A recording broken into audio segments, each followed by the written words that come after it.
En esta mañana yo les saludo, los bendigo en el nombre de Cristo Jesús y quiero invitarle para que podamos compartir hoy la palabra de Dios. Vamos a leer en el libro de los Filipenses, en el capítulo 1, versos 21 al 22. Filipenses capítulo 1, versos 21 al 22.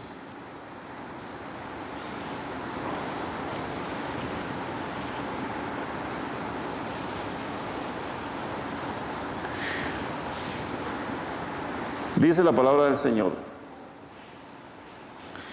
porque para mí el vivir es Cristo y el morir es ganancia. Mas si el vivir en la carne resulta para mí en beneficio de la obra, no sé entonces qué escoger. Esta es la versión Reina Valera del 60, pero quiero leerles también en la versión Dios habla hoy. Me parece un poquito más claro. Dice: porque para mí seguir viviendo es Cristo y morir una ganancia.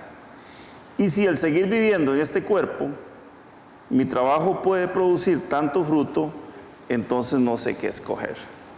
La segunda versión nos dice acerca de estar preparados para presentarnos delante del Señor, pero también dice que si el estar aquí en este cuerpo va a ser para producir fruto, ese fruto, por supuesto que es el fruto del Espíritu, que es el fruto de la presencia de Dios en cada uno. Dice el apóstol Pablo: no sé cuál de los dos escoger, porque el primero me va a producir un beneficio a mí como persona, me va a producir un beneficio como hijo de Dios directamente, porque voy a la presencia del Señor. Pero el segundo va a producir un beneficio para la obra de Dios y para el cuerpo de Cristo. Yo particularmente estoy convencido que tal vez mis mensajes no sean los más populares cuando abordo estos temas, como el tema de la obligatoriedad para un cristiano de conocer la palabra de Dios. A veces le cae uno mal a la gente cuando uno le dice: lea la Biblia, lea la Biblia. La gente dice: ay, pero ¿para qué voy a estar leyendo la Biblia si hay tantas predicaciones día a día? Hay tantos mensajes, hay tantos pastores, hay tantos evangelistas, hay tantos maestros, como dicen ahora, y hasta apóstoles le llaman. ¿Para qué? Bueno, es una obligatoriedad por parte del cuerpo de Cristo el conocer la palabra de Dios. O también cuando uno habla de la necesidad de que demos un rumbo diferente a nuestra vida. A veces el planteamiento de qué estamos haciendo, cómo lo estamos haciendo y por qué lo estamos haciendo con respecto a nuestra vida, sucede que se convierte en un tema ajeno a nuestra razón de vivir. Porque simple y sencillamente nos atenemos a que ya somos cristianos, que ya somos salvos, que ya fuimos redimidos por la gracia del Señor y seguimos viviendo la vida como si nada estuviera pasando a nuestro alrededor. Esta semana hablábamos acerca de la importancia de que cada cierto tiempo nos sentemos a evaluar el rumbo que le estamos dando a nuestra vida. Y cuando hablo de dar rumbo a la vida, lo hago con la total conciencia de que cada uno toma decisiones que más tarde tendrá que enfrentar. Y por supuesto va a tener las consecuencias. Y esas consecuencias van a ser malas o van a ser buenas. Por lo general, los cristianos tenemos una manía, escudados en la religiosidad, porque para mí esto sí es un concepto religioso. Nos andamos diciendo que Dios es el que tiene control de nuestras vidas. No sé si usted lo ha usado, yo sé que todos han usado esta frase: ay, no, Dios tiene el control de mi vida. Y en realidad esto es una muleta, esto es un estribillo. ¿Por qué? Porque somos cada uno el que actúa de acuerdo con sus propios impulsos, muchas veces sin ni siquiera pensar. Hacemos cosas que ni las meditamos, simple y sencillamente las hacemos porque tenemos el impulso de actuar. Y esto se lo atribuimos a Dios y decimos: es que como Dios tiene el control de nuestras vidas. O sea, le atribuimos a Dios una serie de de cosas que Él no va a hacer en cada uno. ¿Por qué? Porque recordemos que el Señor respeta nuestras decisiones, Él respeta nuestro libre albedrío. Y esa es una de los motivos por los cuales Él nos dio discernimiento y nos puso sobre la tierra como la especie que, en buena teoría, se iba a encargar de administrar la creación. A menudo uno encuentra este tipo de frases en la gente, dice, ay, Dios tiene el control de mi vida, y los ve uno haciendo cada cosa que uno dice, si Dios tiene el control de su vida, entonces ¿por qué es tan torpe en sus decisiones? Y es cierto, o sea, hay gente que, y aquí nos incluimos todos, somos tan torpes a la hora de tomar decisiones porque actuamos por impulso. Precisamente cuando vamos un poco a la vida secular, nos encontramos que los teóricos de las finanzas y los teóricos de la ciencia de la administración de empresas nos dicen de manera muy puntual que toda empresa debe cada cierto tiempo hacer una evaluación acerca de los resultados obtenidos con base en las metas que se había propuesto. Porque es muy importante, es de vital importancia saber si estamos dando el rumbo correcto a lo que emprendimos. O bien, si tenemos que volver a fijar metas y volver a fijar objetivos. Eso lo vemos día a día en las empresas. Para la parte empresarial hay herramientas muy importantes, como son la evaluación de los estados financieros. La gente coge la contabilidad y la desmenuza, la analiza, se reúnen los ejecutivos de las empresas y toman los estados financieros para decir si estamos caminando mal o si estamos caminando bien en cuanto a las metas que se propusieron. Hoy en día una empresa que trabaja sin metas es una empresa que no tiene rumbo, una empresa que no tiene objetivos, una empresa que no evalúa es una empresa que no tiene un futuro definido.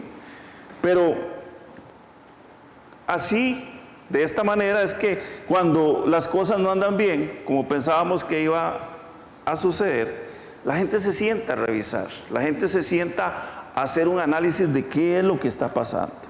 Y por eso es que muchas veces usted oye que las empresas se reúnen, los empresarios, hay reuniones de juntas directivas, porque hay que convocar a reuniones de emergencia porque están preocupados por la situación. Y es interesante porque todo esto que acabo de hablarles sobre la necesidad de evaluar, la necesidad de planificar, la necesidad de poder entender qué es lo que está pasando a nuestro alrededor, porque en realidad eso se resume todo. ¿Qué es lo que está pasando a nuestro alrededor? Esto surge a raíz de una conversación que tuvimos esta semana a nivel de la oficina, en la que hablábamos acerca de el rumbo que queremos darle a la actividad que desarrollamos nosotros. Somos un grupo de 3 abogados que estamos haciendo trabajos de manera conjunta, y es importante porque estamos planificando y estamos planteándonos nuestras metas hasta el futuro, que sé qué rumbo queremos darle a nuestra actividad legal. Y precisamente lo hacíamos porque estábamos evaluando los primeros 5 meses de este año. Estamos haciendo un corte de enero a mayo de este 2022.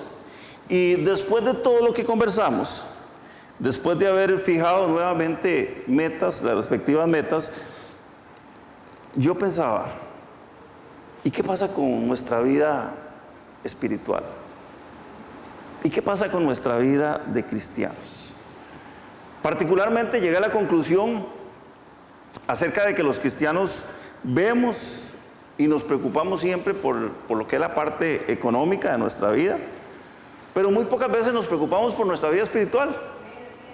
Es interesante porque a nivel familiar, a nivel de casa, uno dice, bueno, tenemos que recortar gastos, tenemos que ajustarnos porque el salario ya no nos alcanza, se nos está fugando dinero, por ejemplo, en el pago de la electricidad, estamos pagando mucho cable, o estamos comiendo mucho, tenemos que recortar un poco la comida, nos estamos engordando. Uno lo hace a nivel familiar y ajusta y hace acomodos, igual que las empresas, o sea, planificamos. Claro, las empresas lo hacen a nivel más grande porque ven los estados financieros, o sea, ven los resultados que han obtenido durante ese periodo. Pero, ¿qué está pasando con los cristianos? No tenemos una proyección de nuestra vida como cristianos, porque si bien es cierto, y esto yo quiero que usted lo analice, si bien es cierto, mientras estamos sobre la tierra, todos queremos ser exitosos y todos queremos ser reconocidos por alguien. ¿Quién no quiere que le reconozcan algo? Yo creo que nadie está exento de eso. Todos queremos que nos reconozcan algo. Si no, véalo en las diferentes cosas que subimos hoy en las redes sociales. El Facebook es un espejo de lo que la persona anhela, de lo que la persona aspira. Las cosas que subimos, la temática que utilizamos, ahí nos damos cuenta que cada persona anda buscando reconocimiento. Queramos o no queramos, o lo hagamos de manera consciente o inconsciente, ya es algo que lo tenemos ahí y por eso utilizamos la tecnología. Por eso les decía, la tecnología es interesante porque nos ha permitido de mucha manera abrir o tener acceso a muchas cosas, entre ellos a la falsa doctrina, y la gente muy compenetrada con el uso de la tecnología dice, no, yo me la juego escuchando, y he oído mucha gente decir eso, yo me la juego con los devocionales que hay en la televisión, en las redes sociales, en la internet, en los canales de YouTube, o yo me la juego con las predicaciones que hay en los canales de YouTube, y ni siquiera leen la palabra de Dios. O sea, ni siquiera revisan a ver si lo que les dijeron es cierto o es mentira. Estamos haciendo una mala planificación de nuestra vida como cristianos, y todos andamos detrás de algún tipo de reconocimiento. Y hermanos, ese éxito es necesario que lo entendamos como una proyección que cada uno hace, ya les digo, consciente o inconscientemente, del cortísimo tiempo que vamos a vivir cada uno sobre la tierra. Vamos a vivir un tiempo muy corto en este planeta. Y lo vemos cómo pasan los años y cómo vamos envejeciendo, cómo vamos perdiendo muchas habilidades que antes teníamos, cómo vamos adquiriendo otras, nos hacemos más quejosos, nos hacemos más manipuladores. Los viejillos dicen que cada vez se hacen más quejosos y más manipuladores y van tratando de llamar la atención, llenando esos espacios que no pueden llenar ya con su propia actividad. En la vida física esto es normal, así somos los seres humanos. Pero, ¿qué proyección tenemos a nuestra vida? Le estamos dando a nuestra vida espiritual.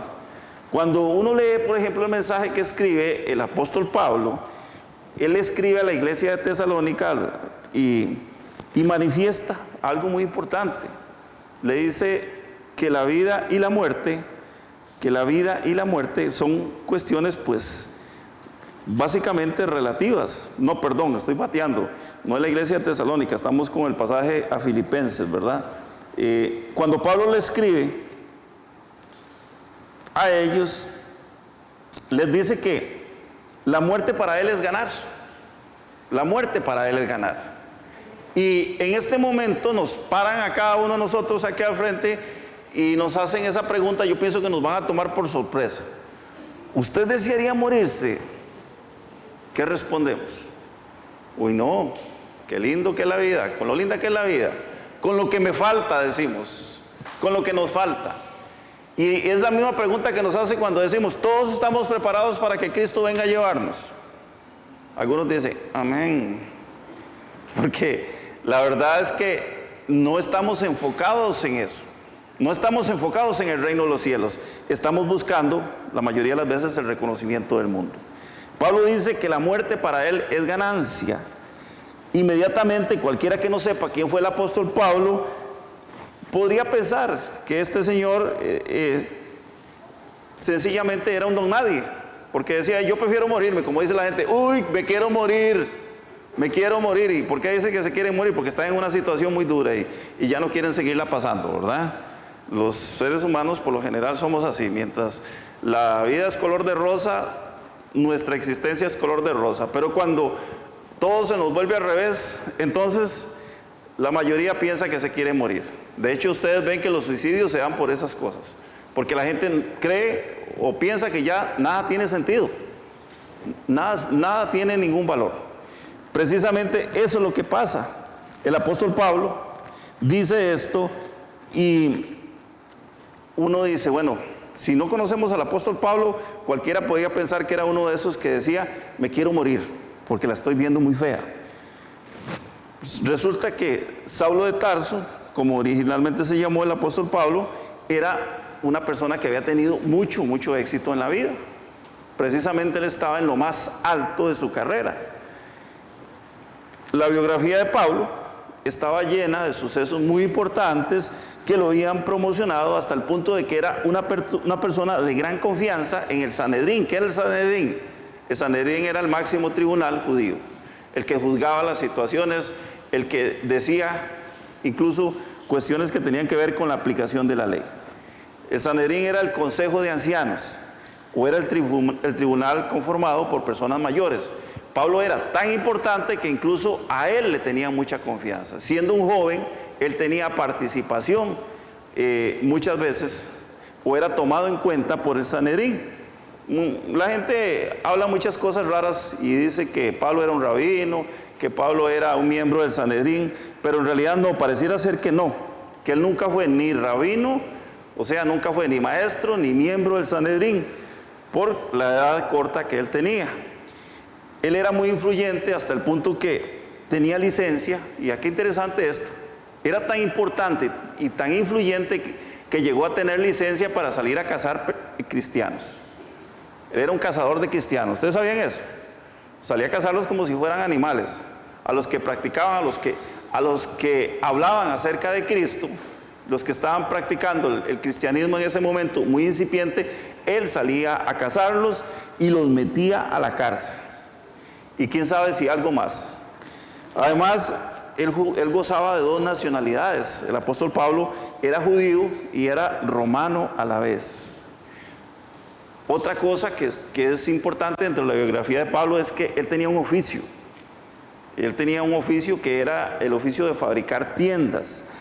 Y tal vez empresas dedicadas a eso.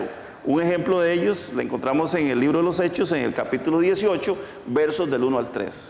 Dice que él se asocia con otro judío que se llamaba Aquila. Aquila era esposo de una mujer que se llamaba Priscila, y ellos montan una empresa de fabricación de tiendas en la ciudad de Corinto. Con todo esto, ¿para qué se los cuento? Bueno, para que ustedes sepan que Pablo no era exactamente un don nadie. O sea, si de razones para vivir en esta vida se trataba, si de razones para buscar el éxito se trataba, creo que era una de las personas que más capacidad tenía para eso. Pero sucede algo importante, y es que un día Pablo recibe un fuerte llamado de parte del Señor Jesucristo. Y en ese momento precisamente él comprendió que su vida no estaba basada en los títulos académicos, que su vida no estaba basada en las dos nacionalidades que tenía. Qué bonito, ¿verdad? Hoy en día sobre todo los de este lado de América, Centroamérica, anhelamos tener dos nacionalidades. Una es la que tenemos, y adivinen cuál es la otra. La estadounidense, ¿verdad que sí? Cualquiera dice, ay, qué lindo tener las dos nacionalidades, porque yo voy y vengo las veces que quiera, ¿cierto? La gente anhela esas cosas. Bueno, Pablo tenía las dos nacionalidades más importantes. Tenía la nacionalidad judía, que era la de su país, y además tenía la nacionalidad romana, que era el equivalente a tener la nacionalidad gringa en este momento para nosotros. Y él todo eso, dice que todo eso lo tenía por basura. Un día, él iba camino a Damasco, no se sabe si iba montado en un caballo, en una carreta, o en un camello, o iba a pie, porque la verdad es que no se sabe. El Señor lo toca, fue tanto el impacto que él cae al suelo y contrae una ceguera. Y ahí comienza el proceso del apóstol Pablo. Después él va a ser sanado de su ceguera y ya va a entregarle su vida a Jesucristo. Pero cuando a él le sucede eso, se va a dar cuenta que su vida no estaba basada en los títulos académicos. Él no estaba basado en esa doble nacionalidad que él tenía, ni tampoco en el ejercicio de su profesión, porque él perfectamente podía decir, bueno, yo soy un profesional, soy un experto en la fabricación de tiendas, y con esto tengo mi seguridad, con esto vivo. ¿Y por qué era una seguridad? Bueno, porque su trabajo era un cheque al portador. En ese tiempo las tiendas eran muy utilizadas. En cualquier lugar donde él fuera, se ponía a trabajar en eso y tenía dinero todos los días. Así que tampoco lo podemos ver ahí diciendo que él anhelaba tener propiedades, ni ganar dinero con su empresa, porque como les digo, el libro de los Hechos nos muestra por lo menos una ocasión en la que Pablo monta una empresa de fabricación de tiendas. Sencillamente sucede todo lo que le sucedió a él. Él comienza a predicar, se convierte en un enemigo de los que le daban licencia para que saliera de cacería, para que fuera a cazar los cristianos. Lo meten a la cárcel, se convierte en un enemigo de los judíos y de alguna manera también un enemigo del Imperio Romano. Estando en la cárcel, el apóstol Pablo continúa evangelizando por medio de las cartas que enviaba a las iglesias que él había fundado, y precisamente en el pasaje que leímos hoy, que es de la carta a los Filipenses, ahí encontramos uno de esos ejemplos. ¿Qué encontramos ahí? Bueno, nos encontramos con que hay una etapa más madura de la fe del apóstol Pablo, donde él resalta la elección que él está haciendo acerca de todas las cosas que habían marcado su propiedad. ¿Qué hizo Pablo en ese momento? Pablo hizo una evaluación de su vida. Cuando es llamado por Jesucristo, él hace una evaluación de su vida y entonces él dice, bueno, de aquí en adelante, ya ahora soy cristiano, ¿cómo voy a proyectar mi vida? ¿Cuáles van a ser mis prioridades? Y cuando al inicio, hermanos, yo les hablé acerca de que en el mundo empresarial, en el mundo de las empresas, que es la realidad que vivimos cada día, tal vez a veces no las vemos porque no estamos familiarizados con estos conceptos. Bueno, ahí está Víctor, que trabaja en una empresa importante y que conoce estos conceptos acerca de finanzas y estados financieros y todas esas cosas. Eso es muy importante porque nos permite medir el resultado de la gestión que está realizando la empresa y las posibilidades de éxito que tengamos. O sea, un estado de resultados donde vamos a determinar si lo que estamos haciendo tiene pérdida o tiene utilidades o ganancias.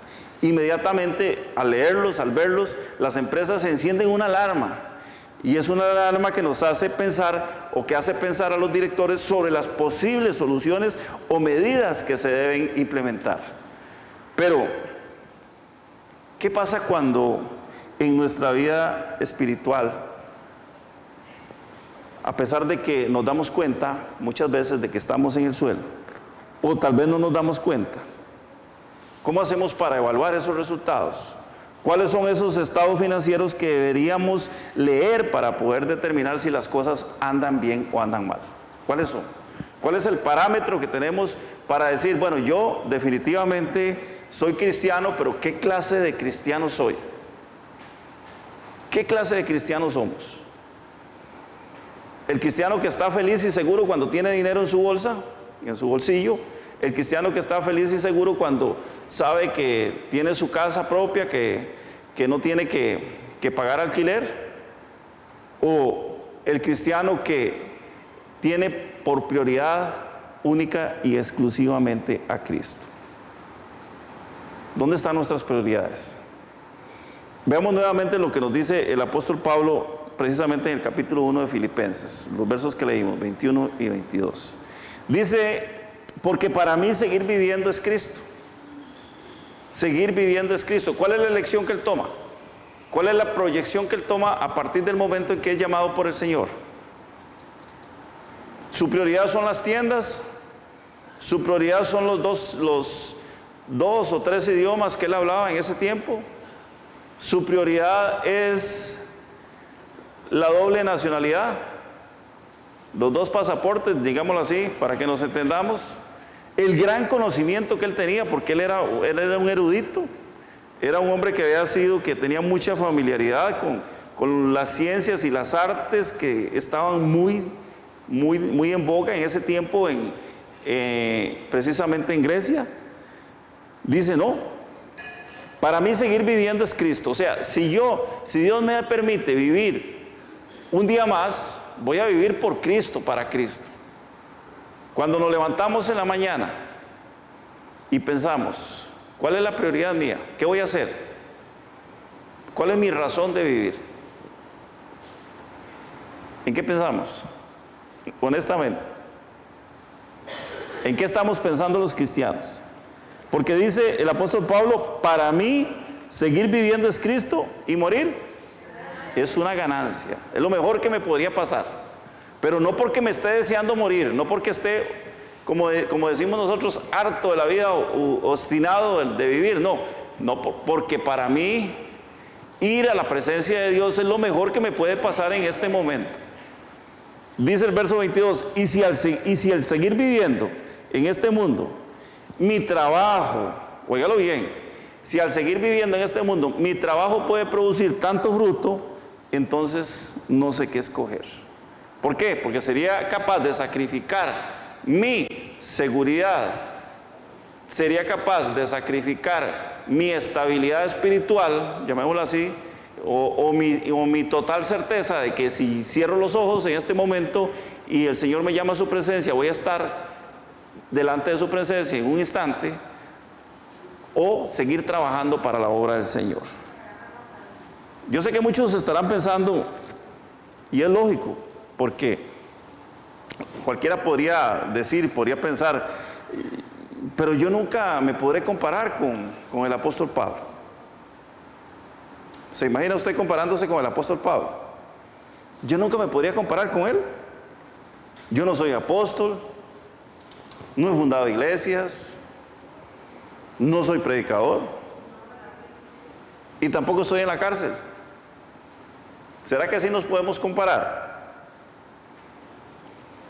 Déjeme decirle algo que tal vez le llame la atención y que tal vez usted pueda meditar en eso. ¿Qué es lo que tenemos en común todos los seres humanos? Todos los seres humanos tenemos algo en común. Todos tendremos que morir. Todos vamos a morir. Bueno, con una excepción, si Cristo no viene por nosotros antes. Pero de seguro que tenemos, de seguro tenemos la muerte física, que quede claro, no la muerte espiritual, porque ya no vamos a morir espiritualmente porque Cristo nos redimió. Cristo nos compró con su sangre. Él venció la muerte en la cruz del Calvario. Eso tenemos que tenerlo claro. Pero sí vamos a morir físicamente. Si no, entonces no nos envejeceríamos. Yo cuando me veo en el espejo y veo que ya tengo 2 rayas más en la frente, digo, uy, que sí, voy caminando, ¿verdad? Todos los días nos sale una rayita por ahí en la cara. Y dice Mari que ella se sacó una cana. Yo no me puedo sacar las canas porque entonces me quedo sin pelo. Pero es una realidad. Todos vamos a morir, hermanos, queramos o no queramos. Y en ese instante en que nos separemos de esta vida, vamos a tener que presentarnos delante de la presencia de Dios. Oiga esto, en el instante que usted se separe de esta vida, va a tener que presentarse delante de la presencia de Dios y le vamos a tener que dar cuentas a Él de lo que hayamos hecho, sea bueno o sea malo. Segunda de Corintios capítulo 5 verso 10, para que no le quede la menor duda de que lo que le estoy diciendo es así. Segunda de Corintios 5:10, dice el apóstol Pablo: porque todos tenemos que presentarnos ante el tribunal de Cristo. Óigalo bien, todos tenemos que presentarnos ante el tribunal de Cristo. ¿Qué significa esto? Que todos tenemos que morir físicamente, repito, para que cada uno reciba lo que le corresponda, según lo bueno o lo malo que haya hecho mientras estaba en el cuerpo.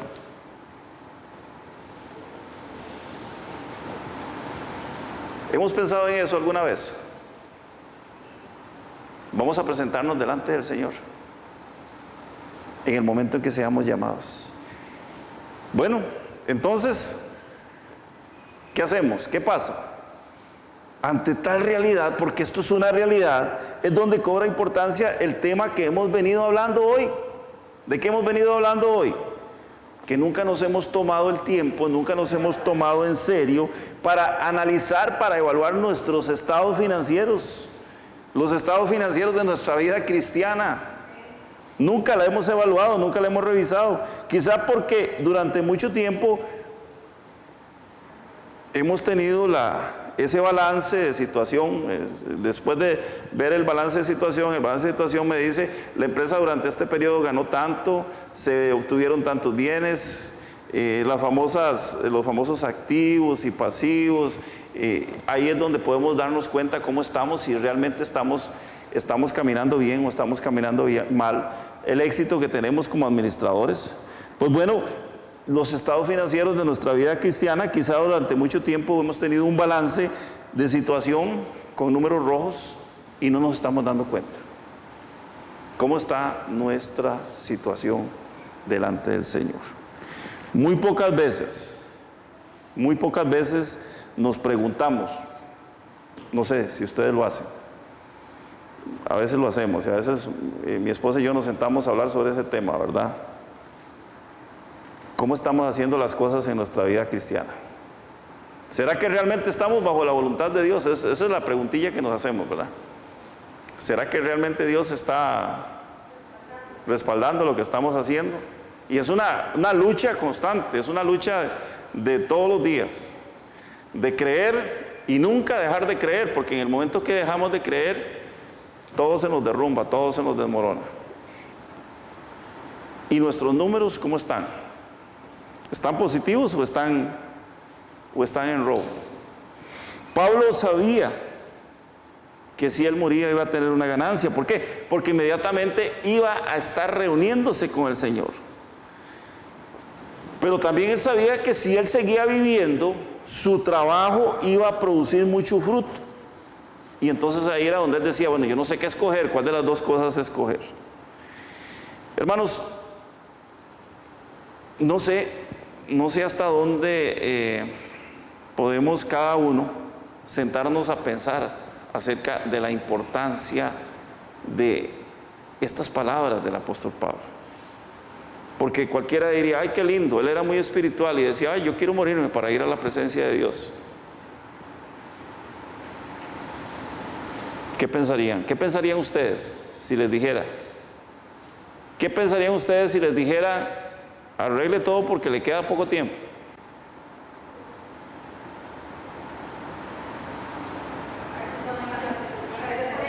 Mañana, pasado mañana, lo van a llamar a cuentas. Y yo sé que como cristianos hemos estado ya bastante tiempo metidos dentro de las iglesias. ¿Cuánto tenemos de estar metidos dentro de las iglesias?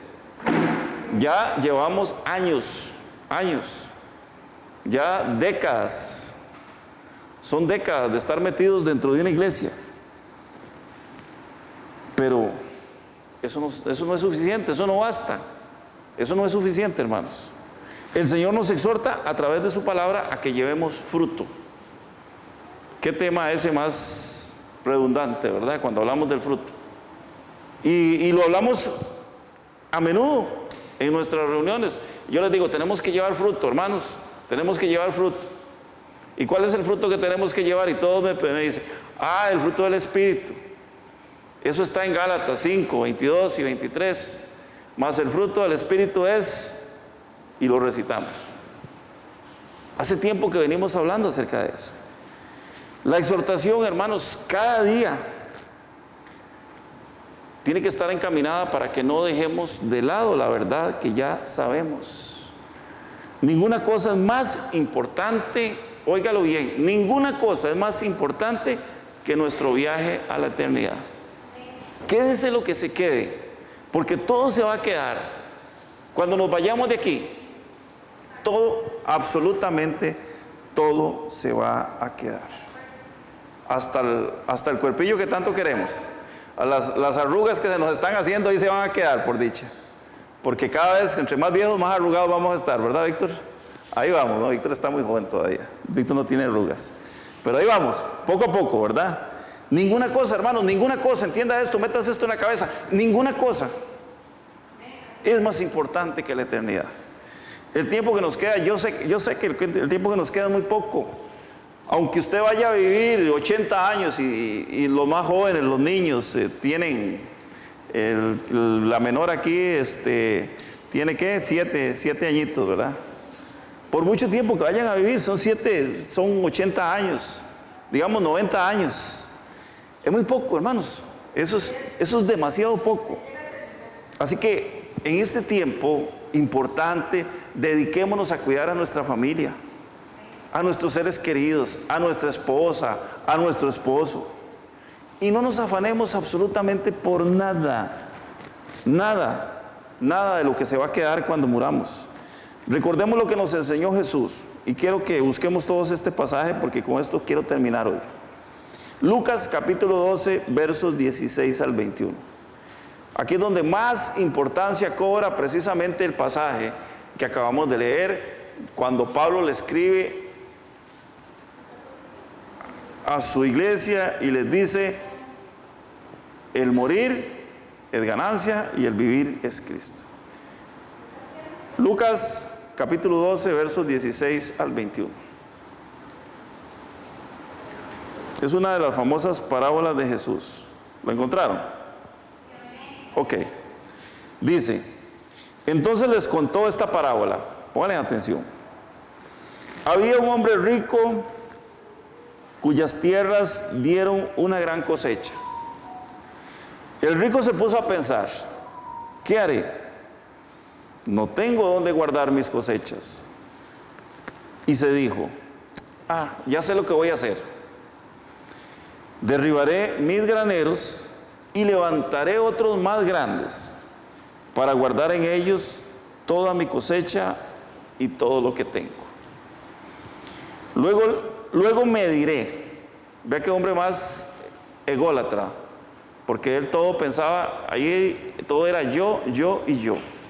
Luego me diré: amigo, tienes muchas cosas guardadas para muchos años.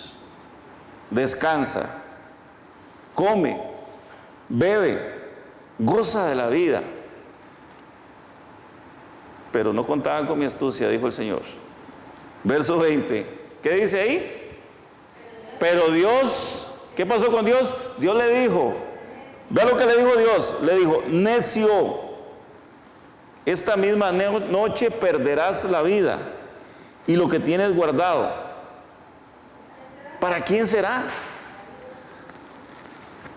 Así le pasa al hombre que amontona riquezas para sí mismo, pero es pobre delante de Dios. Hermanos, hagámonos ricos delante de Dios.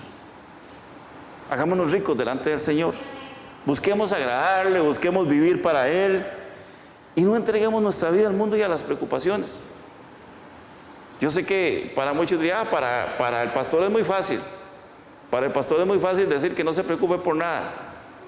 Y yo le digo, pocos conocen, tal vez mi esposa y mis hijos, las verdaderas cosas con las cuales yo lucho. Pero yo trato todos los días de que nada de eso me robe la paz, de que nada de eso me quite mi comunión con el Señor. Que paso baches, paso por, como dice la gente, paso por situaciones duras, difíciles, claro que sí, como todo mundo. Pero hermanos, mi prioridad, hace tiempo venimos hablando de eso en mi casa. ¿Cuál es nuestra prioridad? Nuestra prioridad tiene que ser Cristo. Y con la convicción de que si nos vamos mañana todo se queda, no nos llevamos nada. Y cuando hablamos de todo es todo, absolutamente todo. Así que hermanos, importante, disfrutemos la vida y disfrutemos lo que el Señor nos ha dado, disfrutemos la vida con nuestros seres queridos. Sepamos vivir cada momento como si fuera el último que vamos a estar aquí, porque en realidad lo mejor que podemos hacer es sembrar, pero sembrar en las personas a las cuales tenemos alrededor, aquellos seres queridos que amamos tanto, y no solamente a ellos, a la gente que tenemos que conocer, a la gente que tenemos que predicar. ¿Qué le vamos a ir a predicar a alguien para que conozca al Señor si nuestra vida es un afán y es un estrés completo? Como dice la gente muchas veces: si eso es ser cristiano, yo no quiero ser cristiano. Si eso es ser evangélico, yo no quiero ser evangélico. Y sé que muchos escogimos el ser evangélicos porque sabemos que hemos venido a Cristo. Y como dijo Jesús: conoceréis la verdad y la verdad os hará libre. Venimos a la palabra de Dios, pero no perdamos de vista la palabra de Dios. No dejemos que la palabra de Dios nos siga enseñando, nos siga llenando cada día. Que ese sea nuestro principal sustento, nuestro principal alimento todos los días. Que el Señor les bendiga en esta mañana y que la paz de Cristo les guarde irreprensibles para su venida.